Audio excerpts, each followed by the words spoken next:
Hey guys, Ramsey here. Welcome to another video. Today we have a very special video on the docket for everyone because it is bringing a new house, at least on Channel Ram, to Fragcom.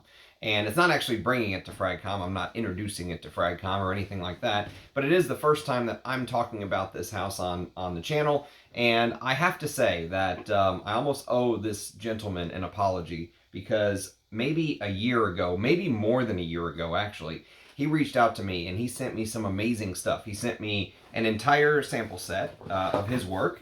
And here it is. It comes in this little like cigarette box presentation, which I actually really like. And he sent me some incense sticks, which I have not even burned yet. And he sent me a bottle. And I've been wearing this bottle occasionally over the last year or so to bed mostly.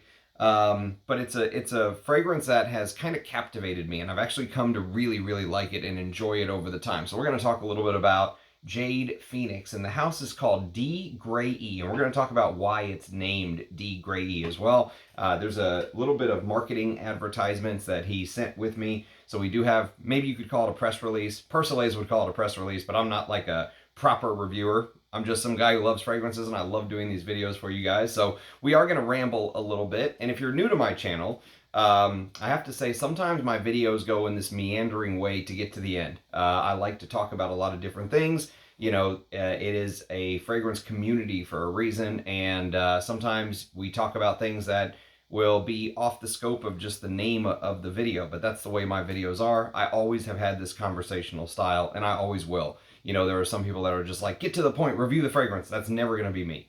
There's going to be U-turns, and there's going to be pivots, and there's going to be, you know, sightseeing tours, and it's just the way it is. We're going to talk about a lot of different things, but I think that is kind of what makes my channel unique. I mean, I worked all day. Here I am at 7:45 at night doing a video for everybody because I love this. I love the hobby, and I hope to bring stuff I hope you learn something from these videos, mostly is why I do them. And I hope to either expand your horizon in the art of perfumery, or maybe introduce you to a brand that you don't know about, or, you know, at least give you a feel for my 2 cents. This is all opinions. Everyone's opinions are different. You could have 10 people smell this fragrance and 10 people would have different things to say about it. But this channel is all about kind of documenting my journey. And also trying to bring as many of these fragrances to you guys as I can. It's impossible to talk about everything. There's so much out there. Even if I did 1 or 2 or 3 videos a day, you wouldn't even make a dent, right? You would just make a small dent. But for most people, the average consumer, you know, they're going to know about a handful of fragrances. So we're over 900 videos on my channel. I'm going to do something very special for the 1000th video. Haven't figured out what yet, but there will be something very special done. And so there's a lot of old content on the channel. I would urge you guys to go back through the old videos if you're newer to the channel and watch some of those previous videos that I've done. There's a lot of fragrance content and fireside chats, if you will, about perfume. So before we get into the house, though, we are going to do a very quick unboxing. And I say quick because I know what's in here. This was sent to me by my perfume Godperson, who accidentally forgot to include this in the Rich Mitch haul, the haul that came from my brother Rich Mitch and Natalia. Basically, it was gifts from across the pond that have been held there for a year, you know, over a year, okay? And so there was one bottle that was missing, and I was like, oh no, maybe you lost it in transit or something, and he was like, nope, it was in my luggage, I just forgot to include it. So that's exactly what this is, and so I know what this is. I'm excited to show you guys because this is a little bit of a rare piece now, and I actually have the Eau de Toilette version, which is right here. So, or it should be right here. Ah, okay.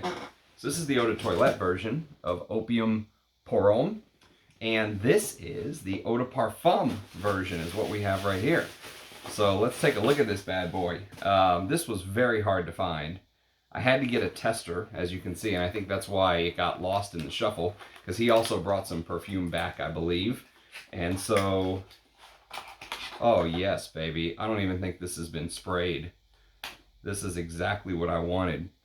Oh, I can't wait to do a comparison video for you guys. So, from my understanding, the eau de parfum is discontinued, and that's the reason why it's so hard to find. So Yves Saint Laurent basically discontinued the eau de parfum. There's the notes right there. An oriental, fresh, and sensual harmony of fresh bourbon vanilla, Sichuan pepper, Atlas cedar, and amber. And this is actually a 50 mil. This is a 50 mil. And so if you're not familiar with this, it's kind of a, it's an interesting take on like a fresh oriental. So Jacques Cavalier is the perfumer, and Opium for Women from 1977 is one of the greatest oriental fragrances of all time, in my opinion. I don't know how long this stayed around, but I mean, you're going to pick up notes like star anise in this. You're going to pick up blackcurrant and an amazing, maybe one of my favorite designer blackcurrant notes. It is fantastic stuff in here. And a little bit of, well, not just a little bit. I mean, it's the base is made up of bourbon vanilla and amber. And I heard something very similar or very interesting the other day. They were talking about bourbon vetiver, and they were saying that the name actually comes from Bourbon, from the Bourbon dynasty, from you know, the emperors and kings and from way back when in European history. And I wonder if that's the same for vanilla. I'll have to do some research, but it would make sense if there was a part of the world that they own, let's say, that was under their control, and they named it after the Bourbon dynasty, which I thought was very interesting. But Jacques Cavalier is the perfumer. So the eau de parfum, the way you can tell it apart is basically this blue part right here. You can see the difference. The cap is still blue on the eau de toilette, but it's clear. So from my understanding, this is the only one you can still buy right now, the eau de toilette. But this is a, I don't know exactly how old my bottle is, but it's not new. It's not new. My guess is probably 20 plus years old, give or take. And so there were some folks that have said, hey, the newer version of Opium pour Homme is a shadow of its former self. I don't know if that's true or not because I've never smelled the new one, but I will do a comparison video one day. I think this will make a great comparison video, and it's really the type of stuff that I love doing on my channel. No one's doing a comparison video of Opium pour Homme eau de parfum versus the eau de toilette. That kind of stuff just doesn't happen on YouTube nowadays. It's all about the influencer brands and clicks and top 10 panty dropper list and all that stuff, right? So I like doing kind of the content that goes against the stream. So that makes me very happy to have. So thank you to my masked friend who wants to remain anonymous, but you have done me many a solids, mate. So thank you very much, my friend. Okay, so now let's talk about this new brand. So first of all, there's a little card that comes with it, which I think is cool. There's the name of the house again, if you didn't kind of catch it on the bottle because it was small. And the gentleman's name, apparently, and he wrote me a personalized little note, which, like I said, I feel really bad this sat here for a year without me actually doing a video on it. But when there's so many fragrances to discuss, you do a video on one, it means you leave something else out. It's just impossible to do everything. But he said, I enjoy your in-depth videos. This is my first year in making perfume, and these are the scents I have bottled this year. Now, when he sent me this, obviously, there was only a handful. He has since released a lot more, and I believe one of his fragrance called Alter Oud got reviewed by the Wafts from the Lofts guys. So if you want to kind of track a little bit more down from the brand, the Wafts from the Lofts guys did a review of Alter Oud, and they said it was a finalist for the Art and Olfaction Awards from last year, okay?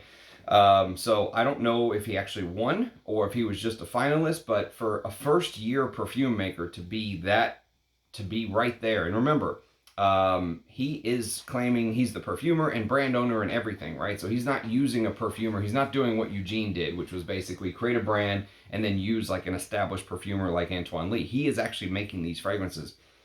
So this is a very impressive stuff. By the way, I've got like a 30-minute dry down here.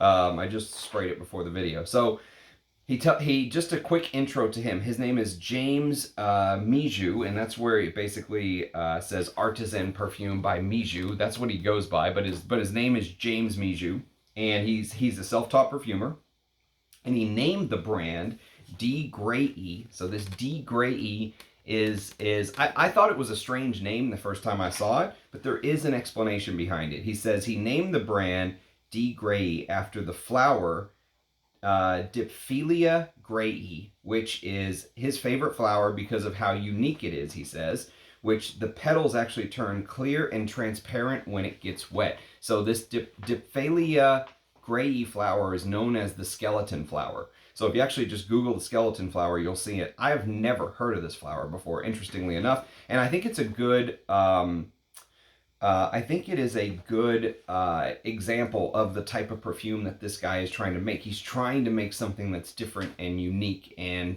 you know, outside of the box of normalcy in the fragrance world, okay? And I think he has accomplished that from what I've smelled so far. But that skeleton flower is awesome. I looked it up. Apparently it's a Japanese flower, mostly. But it is a beautiful flower. I can't believe I've never heard of it before. Maybe some of you guys have. It is a species so it's native to northern and central Japan, and it's in the family Berberdaceae. Sorry, I know that means nothing to nobody, but white powdery coating from June to August. Its rhizomes are stout and knotty. Anyways, the petals become transparent when in contact with water, giving it its common name. Once it's dry, the petals return to white. How freaking cool is that? I wonder what the actual reason behind that. What's the reason that this flower evolved to do that? That's just so strange to me. But it's a great representation of the brand, I think, and what it's trying to do. Something different, okay? He says he views fragrances as olfactive stories.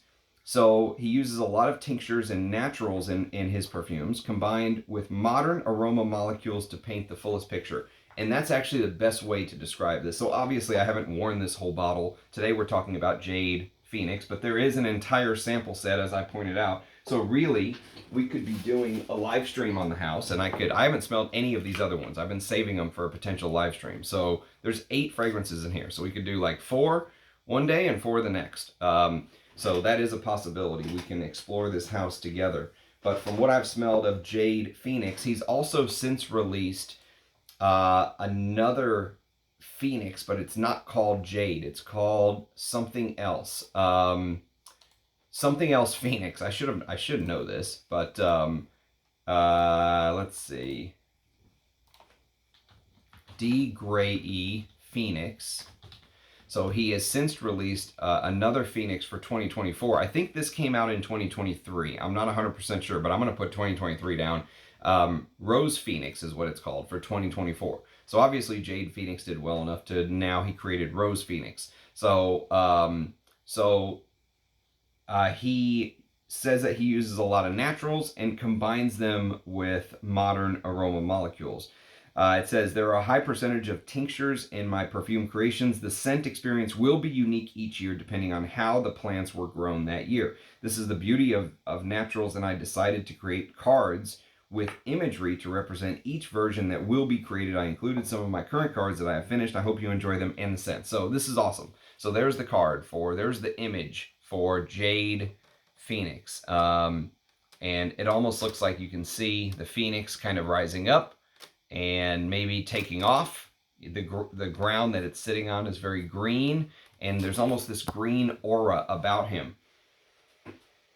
So I'm going to try to describe this fragrance, but it's actually really a tough fragrance to describe. But just in a nutshell, high-level overview of this fragrance. So when you first spray, basically you're going to get what he actually calls a... so he actually calls the opening a mentholated opening. So he says that the opening is full of mint and wintergreen, okay? And so mint and wintergreen. And it's funny because he actually said that the reason that he wanted to create this fragrance was that he had a very strong aversion to wintergreen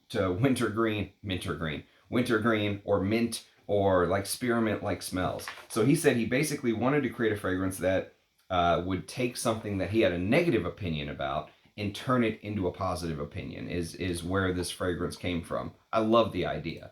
And so that mentholated like note in the top, is there for the first 5 or 10 minutes. It does last a little bit into the dry down, but heavy for the first 5 or 10 minutes. Maybe like you're getting the card says that they used green oil. Parfumo says menthol. Okay, but if you've ever used salon paws, like if your back has ever hurt and you put one of those salon paws like patches on your back, and you've ever smelled that menthol lidocaine like combination in there, the sharpness of the menthol, that's a little bit how the opening of Jade Phoenix smells. But it smells, what makes it so interesting to me is it's obviously green, and it gives this halo aura green effect.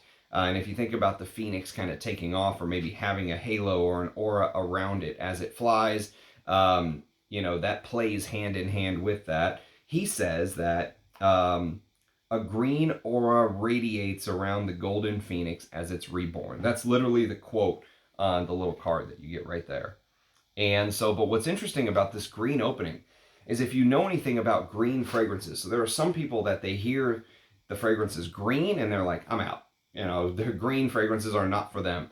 And there's other people that absolutely love green fragrances. And I think more than likely, if you really get into this hobby as a serious connoisseur, you may start by saying things like, I don't like vetiver, or, vetiver's not my favorite, or I like it, but it's not my favorite, or, the green galbanum touch in some fragrances, I can appreciate them, but it's not my favorite. And then as time goes on, you start to appreciate some of the notes that you thought you didn't like, right? That's usually what happens to people. So when you're exploring green fragrances, the green decade is the 70s, right? The 70s is the green decade. You're going to think of things like Chanel No. 19. You're going to think of Private Collection by Estee Lauder. Frédéric Malle has since tried to recreate some of that green magic in things like Synthetic Jungle, which I think they had to change the name to Synthetic Nature because of copyright issues. But these type of green fragrances are not for the beginners. They're usually for folks who have been in the game for a little while. Sometimes you're brand new and you smell a green fragrance and you absolutely love it, but I think a lot of people have to warm up to them. And I think the easier smells for some folks are the Orientals, or, nowadays it's the blue fragrance trend, the Sauvages, the Bleu de Chanel's and stuff like that. But where I'm going with this and what makes it so interesting is that opening feels green, but it doesn't feel dated, if that makes sense. So the way that I would describe it is I would describe it as, imagine like an aura radiating. What came to mind was like this lantern oil. So they say green oil on the actual card. They say the top is green oil and Valencia orange, okay? And so the imagery that kind of came to mind with this slightly mentholated green top is, just imagine this old school lantern oil, like whale oil lantern with the burning wick and the flickering top. And just imagine you're in this very dark room and you're focused on this kind of single light, and that can be the Phoenix. But it's green, but it's not it's not sort of a vintage style green creation. It's very modern, although it does smell slightly natural. The green notes here don't come across as necessarily uber synthetic, but there is a very modern feel to this fragrance. So it feels like something you would smell from a modern niche house, okay? It smells like something you would smell from a modern niche house. Now, I don't know pricing. That's the only thing. I don't think he included pricing in here, if I'm not mistaken. Yeah, there's no pricing, so you'll have to kind of look up what the pricing will be nowadays anyways. But he literally says, so when I made my notes on this, I mentioned the Salon Pas patches, okay? And so he literally says that the smell of this medicinal green Salon Pas, like patch, mentholated smell, reminds him of menthol body rubs and pain relieving oils, and that he associated them with tummy aches, muscle pains, basically bad memories, okay? And old people is what he said, quote unquote old people. So he says that he was I was mind blown to learn that people out of my culture thought the scent of our green oil was pretty. So he basically said the scent from, I guess, the Japanese side, which I'm assuming he's Japanese, if the skeleton flower is his favorite flower. And he says that our green oil was pretty, is how many people who were not from the Japanese culture associated with the green oil that he's using here. So he says this is when he decided that he wanted to paint a new picture and create something different with this green oil. And so the green oil used is reliable and healing. So he's used citruses, rose, patchouli, sandalwood, vanilla. Resins were added because they are all reliable materials in perfumery and herbalism. And he added an airiness to the perfume. So when you smell this, it smells green, it smells modern, and it has this sort of contrast. The best perfumes have contrast. I've mentioned it many times on the channel. The contrast here is that the frankincense, patchouli, rose, amber, sandalwood, that combination reminds me of some heavier Middle Eastern style perfumery. For whatever reason, it does. So if you ever watched any of my reviews on things like Spirit of Dubai, there is this sort of Middle Eastern style accord, right? But a lot of these fragrances are heavy. Where Jade Phoenix kind of separates itself is that it doesn't wear necessarily heavy. You will be reminded of some of these Middle Eastern scents without actually feeling like you're wearing a big, heavy Middle Eastern fragrance, because that's a lot of people's beef, I think, with the Middle Eastern houses, is that they find them slightly obnoxious, let's say. Now, I don't mind wearing big perfume. In fact, I prefer big perfume. It's one of the reasons I love vintage fragrances. And I actually have reviewed a lot of these Spirit of Dubais. I've done a lot of work on this house. So if you want to kind of hear my thoughts on some of these Middle Eastern fragrances, you can check out my reviews on Spirit of Dubai. But what makes it interesting is this airiness. So he says the airiness was to try and mimic the phoenix rising after being reborn, because of course the whole thing about the phoenix is rising from the ashes, right? You think it's dead and it rises even more beautifully than you originally saw it as, right? And so he says that the project actually helped him personally a lot, because the scent he created, now when he smells wintergreen and menthol, he thinks of this beautiful fragrance and not the Salonpas patches, for example, that I discussed originally. So, and you know what's interesting is the orange note in here is a Valencia orange note, okay? So the Valencia orange, what sets it apart is that Valencia oranges are supposed to be sort of tangy. So they're supposed to have this tangy, juicy, fresh type of orange feel. The Valencia oranges are the ones that are used when they actually make orange juice at restaurants or stuff. If you have a juicer, they'll probably tell you to get Valencia oranges. And so they're a little bit different from the navel oranges. But the other thing to mention is that this guy, from my understanding, worked as like a hair colorist, okay, like a hairstylist, if you will. And he had like a aversion to these synthetic products. He had like almost like an allergy, if you will.